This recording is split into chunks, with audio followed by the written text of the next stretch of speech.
যখন খুব বেশি মন খারাপ করবে, তখন বাড়ির ছোট সদস্যদের নিজের কাছে ডেকে আনবেন। তাদের নিষ্পাপ হাসি, দুষ্টুমি, এলোমেলো কথাগুলো নিমেষেই আপনার মন ভালো করে দেবে। আমাদের জীবনে দুই পায়ের মতো জীবন যাপন করা উচিত। ঠিক যেমন এক পা এগিয়ে গেলে অহংকার করে না, ঠিক তেমনি অন্য পা পিছিয়ে থাকলেও লজ্জিত হয় না, কারণ তারা দুজনেই জানে তাদের অবস্থান একসময় পরিবর্তন হবে। জীবনে খুশি থাকতে চাইলে এই কয়েকটা কথা অবশ্যই মনে রাখবেন।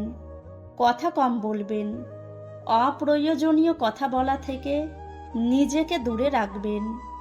আপনাকে কেউ কিছু জিজ্ঞাসা করলে যতটুকু প্রয়োজন ততটুকু উত্তর দেবেন। হই হুল্লোড় করবেন না, শান্ত থাকার চেষ্টা করুন। সিরিয়াস মোমেন্টে বিচলিত হবেন না, চোখ বুজে ভাববেন কি করা উচিত। বিপদে পড়ে আতঙ্কিত হবেন না, শান্ত থেকে উপায় খুঁজতে থাকুন।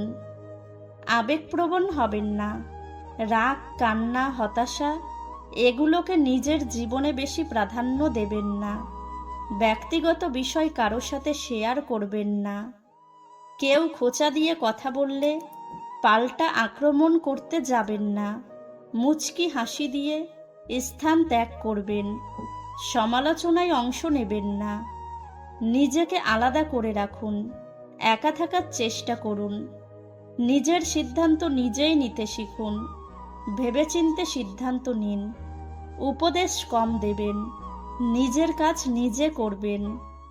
বেশি স্মার্ট বা হ্যাংলা হবেন না, পরিপাটি থাকার চেষ্টা করবেন।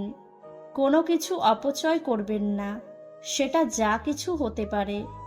সব সময় পজিটিভ কথাবার্তা বলবেন।